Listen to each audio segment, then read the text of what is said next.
Welcome to Concrete Conversations, the Indian Real Estate Podcast. I am Akshay. And I'm Yash, and we're the hosts of the show. The Indian startup ecosystem has seen prolific growth over the past few years, and the real estate sector is no exception. Startups in this space, driven primarily by innovations in technology, have made a significant impact in verticals such as co-working, online property sales, alternative investment funds, and even fractional ownership. To take us through the journey of one such real estate startup, we have with us today Shesh Rao Paplikar, co-founder and CEO of BHIVE. After a decade of experience in technology, including stints on Wall Street at Bloomberg, Shesh started BHIVE in 2014 as one of Bangalore's first organized co-working players. Over the years, they have expanded into managed offices, fractional ownership, Fintech through their alternative investments offerings, and are now also launching an AIF or alternative investment fund. In today's episode, Shesh takes us through his journey at BHIVE, how they expanded and scaled their offerings, the challenges of growing a tech-enabled real estate startup in India, and the changes he has witnessed in this industry over the past few years. So without further ado, let's venture into the world of real estate startups in India. So hi Shesh, firstly welcome to Concrete Conversations. I know that it's a Wednesday, but I hope it's not a dreary one. I hope it's been a good week so far. Hey, Yash, thank you so much for getting me onto the podcast. Yeah, it's middle of the week, week filled with action, but I'm really glad to be on this. Nice. That's amazing to hear. And I thought that we could start off. Usually, we like to give our listeners a bit of context, about people's journeys in their career and how they ended up working in the vertical they did in real estate. So with that in mind, I was wondering if you could give us a short overview of your career and your journey into, up to the point of starting or working with BHIVE. Yeah. Interesting question in terms of, how I'm kind of doing a startup that is very strong presence in real estate. Right. So if you look at my career or resume, nobody would have guessed that I would end up here. Basically, it's been a accidental thing. One thing about real estate is, I must say that from childhood, especially I think my grandfather, etc., were very keen on real estate. He was a doctor, but he actually grew up in a village and then he became a doctor. And so he used to land was in his blood, Right. because he came Right. from a farming background originally, he became a doctor though. So he used to love land and whatever he used to earn, he used to invest, and he used to go to auctions and buy plots. And, so because of that, from childhood, I somehow, a lot of plot and real estate related discussions I used to overhear. And and that was always on my mind, and I was like, someday I'm going to make a lot of money in real estate. So I've been fascinated with real estate, and it's been something of area of interest all the time. So that is beyond education in that sense, right? That's culturally I've been tuned to that real estate, and I think I grew up in a time, right? I was born in 1981. If you see that era, a lot of people who bet big on real estate made money. Right. It was like by default. So I think, to give you a context, I actually did my engineering from NIT Surathkal Computers. It is the number one engineering college of Karnataka. Then I held software jobs, and somewhere I was, I ended up going to US. I lived in US for 8 years. I held Wall Street job, but on the tech side, I worked with Bloomberg, Citigroup, Bank of America, etc. Meanwhile, what happened is just about when I was going to US, I actually bought a property in Mysore in 2005, and and I actually sold it for 4 times. What I bought for in about 7 years. In 2012, in 7 years, I sold it for 4 times. And what happened? And the money I made, I used to start my startup.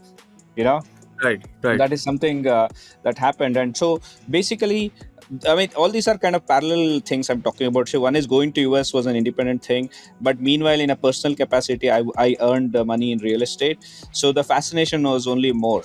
And then what happened is I came back to India. After living in US till 2014, I came back to India and I was trying to do a startup. One thing is I did have money, so I was like, hey, you know what? If I have to start something, it's okay to use my money and start off rather than just keep waiting. And so I was willing to use my money that I had made, and significantly most of the money I'd made through a real estate deal. And there was lack of co-working space in Bangalore at that time, so we ended up becoming the very first organized co-working player of Bangalore. Back in 2014, BHIVE was started, Right. and we caught on momentum. So that's kind of how, while I have a software background, there was a gap in the market. I Wow. started it, and somehow ultimately even tech has come, because now we have fintech entity, etc. So it kind of took its own path after that. Nice. So, as you said, Beehive kind of, took its own path. You started in 2014 with co-working, but now you have a lot of other verticals and other offerings as well, like managed office spaces, and you even have some fintech offerings. So I just wanted to ask you about, what the building blocks of Beehive as a business were. And as you said, since it took its own path, so can you maybe take us through the journey of what that path actually was? Sure. A lot of it is, I have never, I've not necessarily followed any specific playbook that, hey, you know what, this is how the company is going to grow. I've followed processes. I've taken inspiration from different people, including Y Combinator. I follow a lot of successful people on what they do, but the path, I know that the problem solving of what we are doing, we should solve it ourselves, right? And so I'm in a different industry, and I'm in a market which is a tricky market like India. It has its own challenges of capital access and different things. So the solutions had to be very unique, and I think we are, as a group, we are probably like absolutely unique, in terms of how we do, right? I tell people, a Reliance as a group is absolutely unique. There is no you can't compare. There's nobody in the world which is exactly like Reliance, right? So we are kind of taken such a path where, based on different scenarios over the years, right now it's 8 years since I started BHIVE. So there are different verticals have emerged, right? It has been an evolution of continuous problem solving. That's what has led to the evolution where different offerings are there out there, right? To start with, back in 2014, if we see, I did not come back to India to start co-working. I used to live in New York, came back to India. I was doing a tech company, saw a gap in the fact that there were no organized co-working players in Bangalore at that time.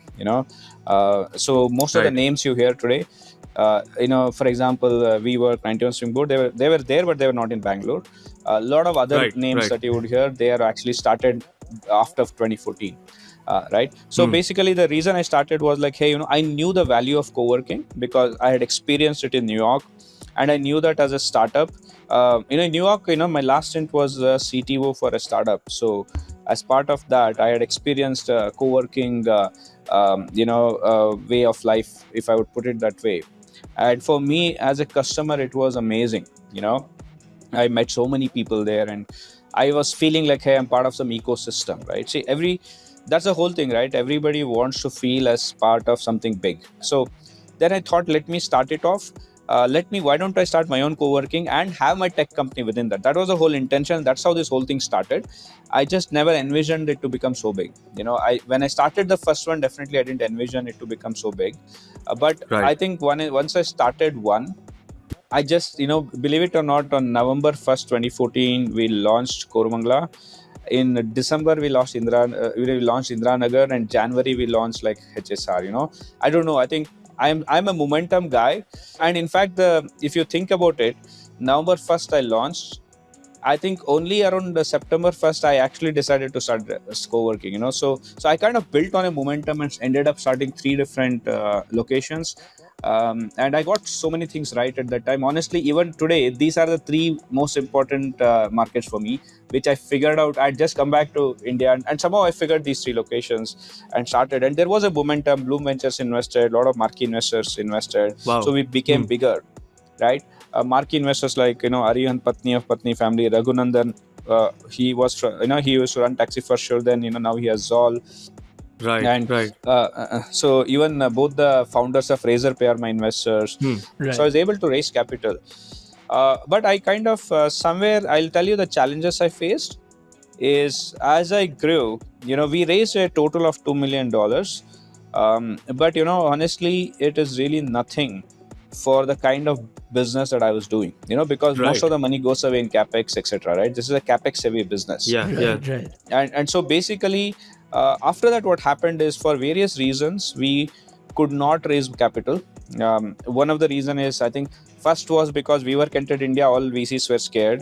The second is, when WeWork went bad, then again they were scared.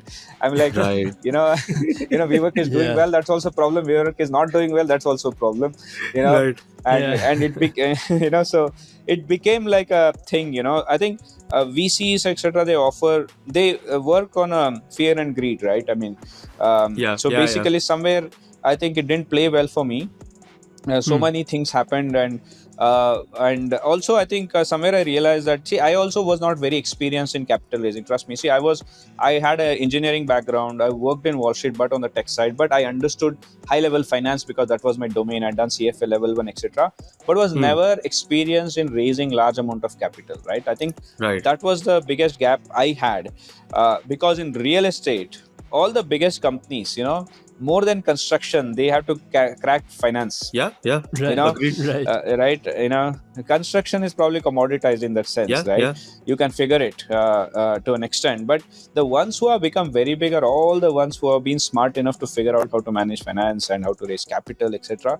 And I think, fortunately or unfortunately, I mean, I was not experienced, but I mean, so that was my thing, right? I had to learn my way, right? I had to learn my way, and I kind of did it. And today, if you see, I never raised anything beyond 2 million till date. Last fundraise was, I don't know, like 2017-18,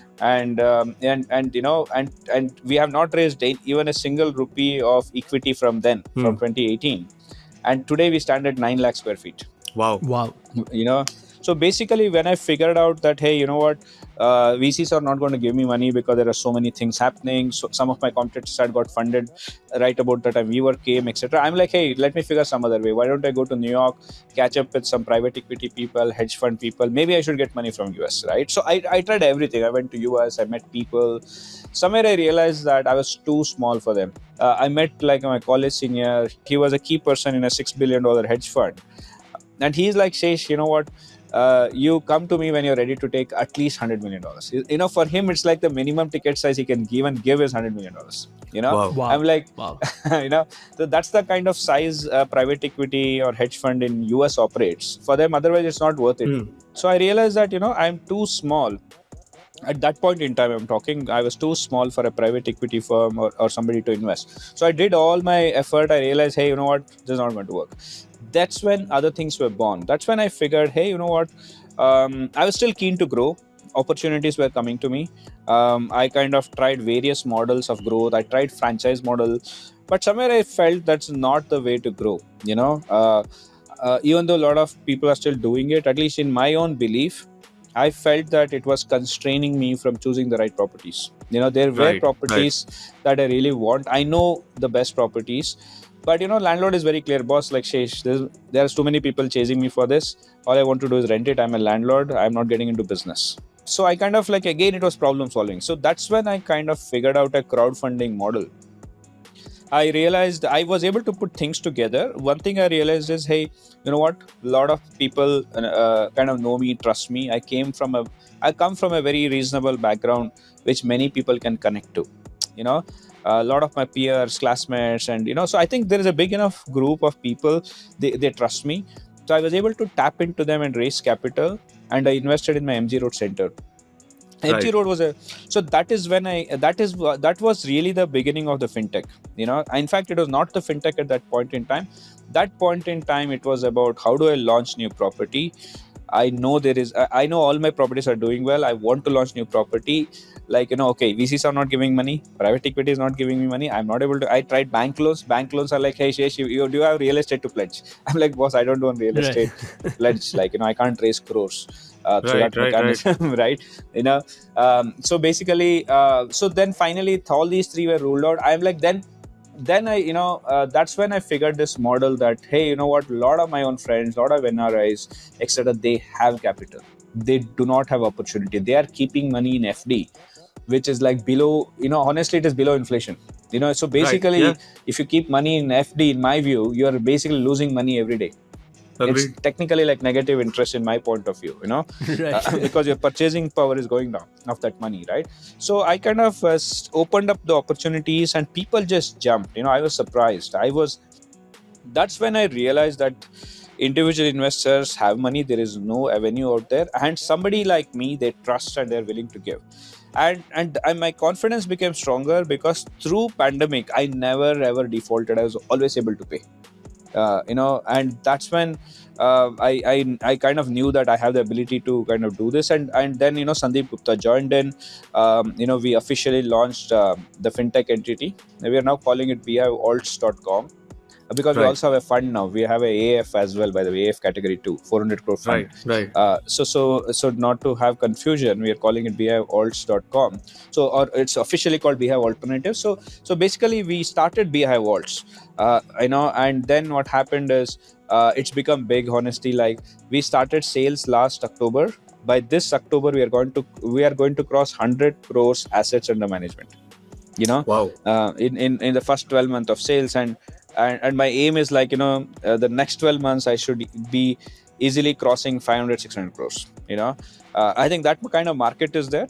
Right. So I married couple of things, right? So what happened is, at one side I know where opportunities are because I'm in the market, and the other side I know there are people with money, and they want to invest, right? I kind of combined these two to grow my business, and then I extended it beyond co-working. Now people are investing in commercial real estate. Now people are investing in international. I'm helping Indians invest in US real estate also, right? So because fintech platform has become independent by itself, it is not directly linked to co-working. So I made it a separate company with a separate objective, and the folks who are running it, I spend more time in fintech in that sense. The objective is now, how do I help individual investors invest into these amazing opportunities that gives great monthly income, right? So it has its own independent objective. If it can coordinate with the BHIVE workspace for some deals, it's great, but it doesn't have to. Right. So that's the approach we have taken. And what's happening is, so that was the rise of BHIVE Alts. Now, I think the other question you asked is, there is managed office. At some point in time, we could see, especially post-pandemic, managed office became much bigger. Demand for co-working was, at that point in time, at least I was also a little worried about co-working, because everybody's like, hey, co-working, because of pandemic, people are like, hey, if you go to co-working, you are kind of at risk of getting COVID, is how the mindset started working, which has kind of changed now. But I was like, hey, that made me feel that I need to hedge myself.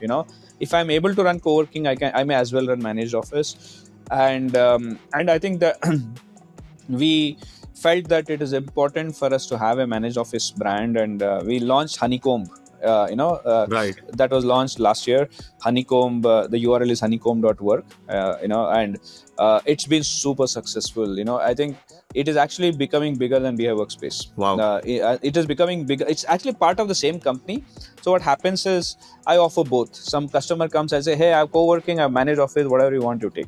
So it's the same company, same sales team and everything, but different brand, because that's easy for people to understand. And Honeycomb is a super success. Trust me, we have got super amount of marquee customers. Cult Fitness has signed up with us. Wow. Virgio Designs, started by ex-Myntra's CEO, and Bikai, they raised like $50 million recently from Tiger. They signed up. So there are a lot of marquee customers. It's a super success. And then, in fact, there are one more thing is, we have started AF, Alternate Investment Fund Category 2. We got a SEBI approval for a 400 crore fund. Again, it is a problem solving. We realize that, hey, you can keep crowdfunding from people. But somewhere you need to have your own capital, access to your own capital, to be able to crack deals, right? So when I'm sitting across, how real estate, right? If I'm sitting across some big real estate developer, I need to have some capital as well handy to be able to crack deals, right? Then that's when the deals come to us. So it is helping us solve the same objective. If my objective is to bring amazing deals to individual investors, I needed to have a combination of all these things. If my AF is helping me crack amazing deals, that deal is ultimately going to the individual investor. Right. So we are picking up deals that are actually hard to crack.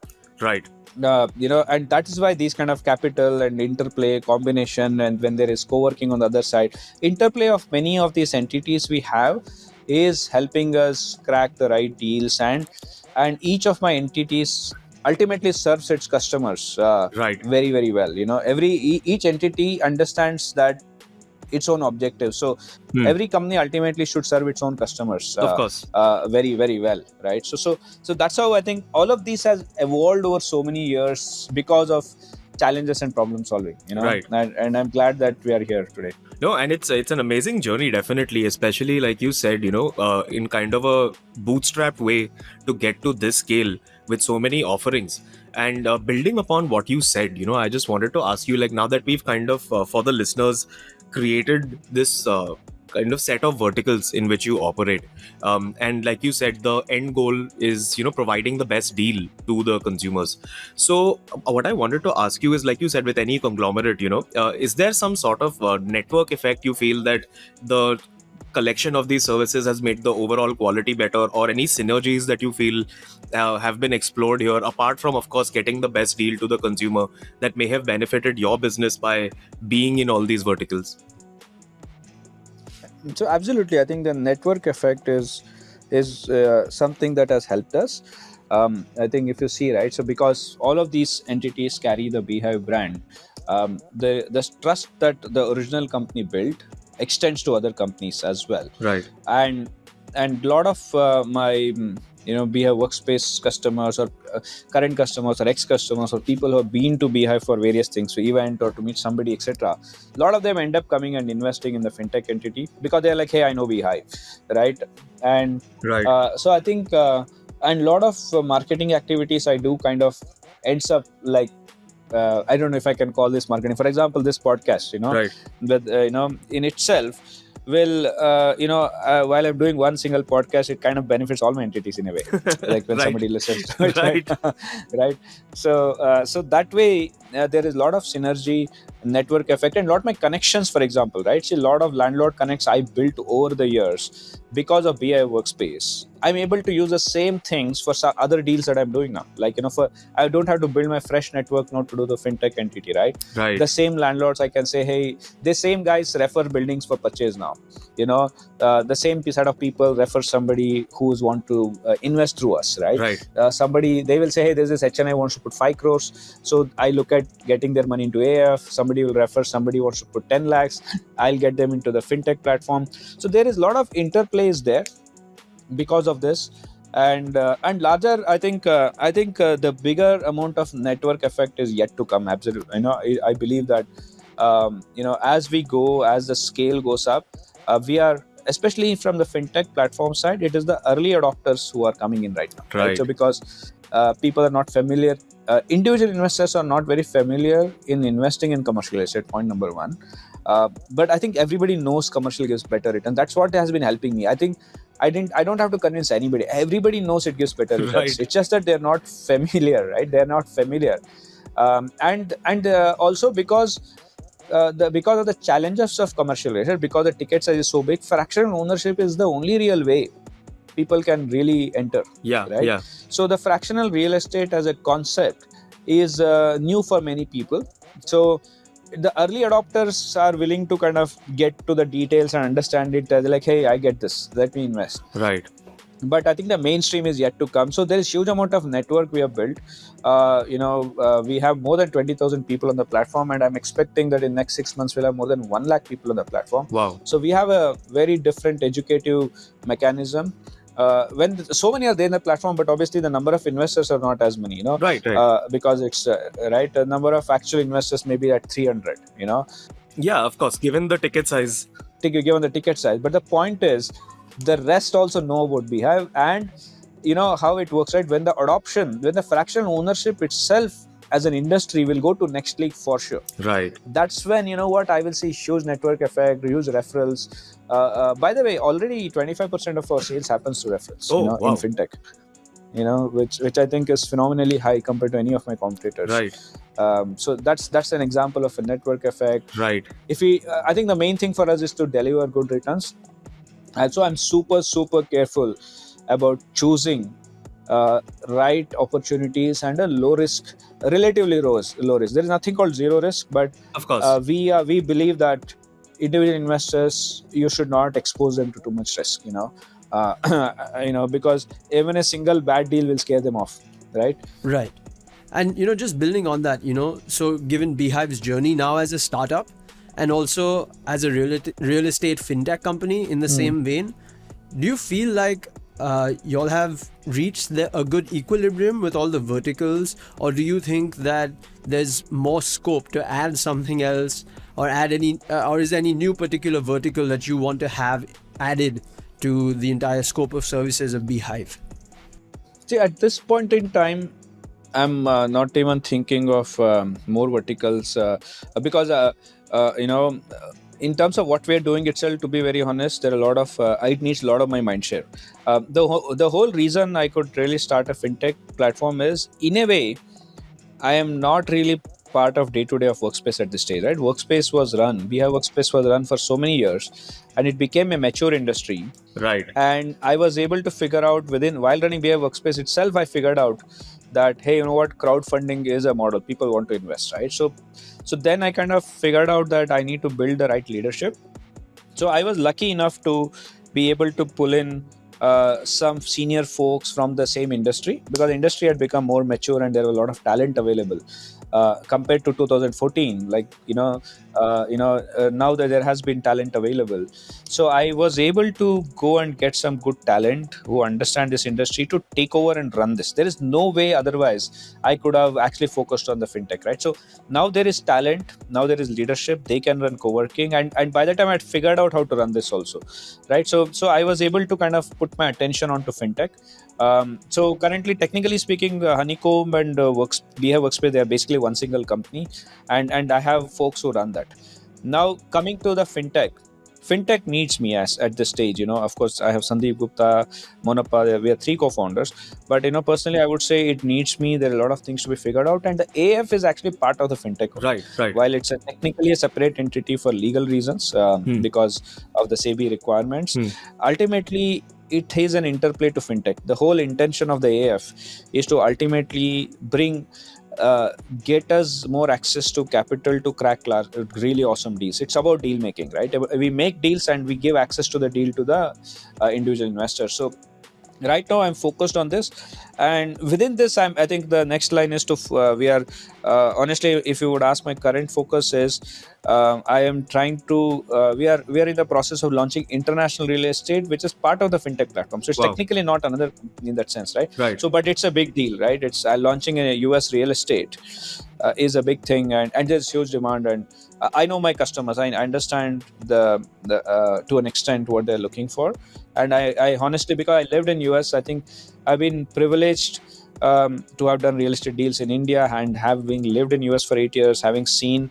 real estate there, having seen currency movements, having understood NRI. So I think I'm a little unique in a certain way to at least whatever segment I'm operating, I kind of have the exposure and experience. Right. I don't try to do everything. I don't say I'm an expert in everything. I only do what I know, right? And since I know NRIs, I know Indians who want to put money in US. Trust me, in Bangalore, you go and talk about New Jersey, half of the people know. Right. They will, more people know in Bangalore will, especially Bangaloreans, if you would say, right? Yeah. Forget about people who would have come from, say, North India, because they would know Delhi. I keep giving this example. A typical Bangalorean is more familiar with New Jersey than New Delhi. If I would say, Nehru Place of Delhi, people will be like, they don't know. I keep talking about Nehru Place because I really love the metro station, how it became a great mall in Delhi and all. I try to give those cyber hub and all. They're great places because I kind of traveled to Delhi and all. Because when I tell that, people don't know. When I talk about Edison, Indian Street in New Jersey, it's like everybody knows. They're like, oh yeah, I've been there. Amazingly enough, I have been there as well. Wow. So that's the thing. So I'm like, wow, people like it, and I'm like, what is the reserve currency of the world? Right? World has only one single reserve currency, that is dollars, US dollars. I'm like, you know what, I don't need to sell this. Everybody loves US dollars. Everybody, like in Bangaloreans at least, they know US. Right. And I think bringing out US real estate to India-based investors was just a natural progression for me. It's just an extension of whatever I'm doing in that sense, right? And along with the fact that I'm doing something that I know. If I go and do a UK real estate, honestly, I didn't live in UK, so I don't know. Right. Like US, I've lived for 8 years, and I understand, and I have connections, right? Connections is super important in real estate. Right. Perfect. So one thing I wanted to ask you is, we've spoken about all of these products and your journey as an entrepreneur as well, but I thought I could get some kind of industry insight from you as well through this conversation. So one thing that I had wanted to ask you was that compared to back in 2014 when you started, what do you see as the state of co-working and also maybe managed offices in India today? Overall, the state of co-working, I think, the ups and downs of this industry would be, if I would see from my own journey of having be starting in 2014, is I think initially, 2014, most people did not even know what is co-working. Trust me, like we used to spend 15-20 minutes, first 15-20 minutes of a conversation with any potential customer was to explain what is co-working. Right. Basically people are like, hey, why do people sit next to each other? Why is there coffee free? Or like people just like, like an absolutely new concept, but then I think it became, when so many people entered, I think one good thing was, hey, you know what, this is a legitimate sector. That's why so many people entering, and generally it's good for everyone, right? So that did happen. But somewhere I think, some of the companies obviously started spending crazy amount of money, and so much things started happening, that it became a little tough for many others, right? When any industry you are in, if there is a lot of capital infusion, Right. it can go slightly tough, right? For somebody who has not raised that kind of capital, right? Which we had not, right? So I think overall as an industry, it was a little tough time, and it a little uncertain time also. But I kind of held on, I would say. So as an industry, okay, let's say if I would give the chronology, and somewhere I think now suddenly irrational spending led to a drop, in the whole funding to the industry, right? Because this was not related to slowdown. That's because of the views of the big investors on the industry suddenly changed, because the key company in this industry somewhere didn't do well, and they had a fallout between founder and investor and various things, right? So a lot of things happened, and people suddenly started wondering, is this even a sector that we should invest in, right? So like I said, it's a greed and fear, right? Hey, when so suddenly, like everybody, like, hey, this sector itself, they started getting scared. So I think it was difficult for the industry to attract capital for a certain amount of time. We did go through difficulties, but I must say that, if I would really speak for India, I think Indian entrepreneurs are amazing. Right. They know their way, and as an industry, I don't know. Most likely, co-working and managed space industry is probably doing better in India than most countries. Right. So a lot of us who could figure out our own way, the opportunity was always there. See, whatever I could do, bottom line is, if the properties wouldn't make money, nothing will work anyway. Of course. So because there was definitely money in the market, there was definitely a way to run profitable centers. It was the capital challenge, Right. which many of us figured. But unfortunately, when the pandemic happened, suddenly all of us were like, you know what? I think it was a little scary for us. We were kind of quite exposed to so much real estate, so much commitment, and so much interiors money would have put. And suddenly the behavior of a lot of companies with a lot of money are also like not willing to pay, and right. So I think it became a little very tricky, and many were scared. Sometimes, right? Say people. I know people have told me, like, see, I'll tell you, like, our biggest location we operate is in HSR layout. It is, right. When I say biggest, we actually have 10 properties in HSR layout, 10 properties just in HSR layout, Right.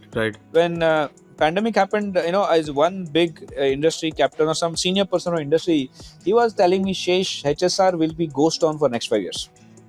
Nobody will be there in HSR. Nobody will come. Everybody has gone back to city. So people start taking extreme views, right? Yeah. So I think a lot of them folded. Trust me, what happened, many exited also. I think many who got scared, or many who just came into this industry just because they thought there is money, who they were not invested long. I saw that many kind of just exited. They're like, I don't want to stay. What is the point of this industry? So those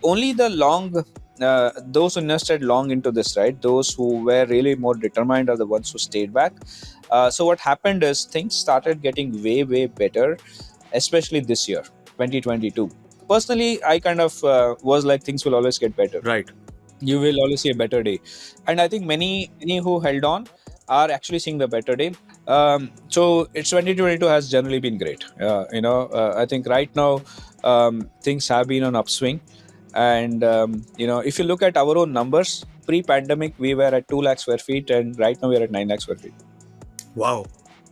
No, that's amazing to hear. That's amazing to hear. And, I think we've covered a very large breadth of topics today, from fundraising to co-working to alternative investments. But I just wanted to take a step back and ask you a slightly more fun question, if you will, which was that, we talked about synergy and building a basket of products and everything.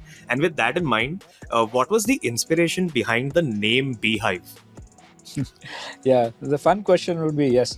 I think various things. I did work with a branding person to get the name, and I had certain objectives in mind that I wanted one word, because somewhere, very interestingly, I kind of always felt that I may end up starting more companies, and I wanted a single word, so that a single word like Tata or Reliance can always be used to kind of make group companies, right? Tata Motors, Tata Steel, etc. So one is I wanted a single word, a single nice word, and because it was a workspace, I wanted it to be associated with work and nice place of work. So the branding guy, when he asked me, I described, hey, what is co-working is like a place where people like to be there. They meet with each other, they do work, they hang out, and it's a place where people love to be there, to work, right?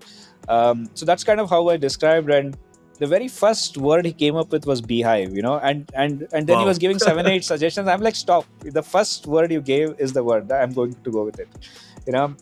Because if you see, bees are hardworking, so it represents workers, right? When you think of bee, you think of course, one is queen bee, but I think the bigger set of bees are the worker bees, right? And so basically, bees are hardworking. Bees, it's like a community, right? That whole beehive is where they are, and within the beehive also they're working, right? They're storing the honey, they're doing stuff, and it's kind of an environment. So somewhere it has an amazing representation for a co-working space. That's kind of how we ended up there. Right. And I think, given the trajectory that BHIVE has taken in the years since, I think the name has fit really well, in retrospect. Yes, absolutely. Perfect. I think that's pretty much, that covers all the questions that we had from our end. And just from both Akshay and I just wanted to say thank you so much for your time and for taking us on this journey. I think it's been amazing for us, and for our listeners, it'll be amazing as well to know about this entrepreneurial journey and how a business in real estate can actually grow. So thank you again for your time and for your insight. I think it's been a fantastic conversation. We really enjoyed speaking with you, and we wish you all the best for BHIVE in the future. Yeah. Thank you so much. It was an amazing time to speak, and I always believe that a conversation like this, sometimes I learn more about myself, which is always good. No, I'm glad that we could facilitate that. If you enjoyed this conversation, be sure to follow Concrete Conversations on Instagram to know more about upcoming episodes and for some behind-the-scenes content. For more deep dives into the world of Indian real estate, stay tuned for more Concrete Conversations.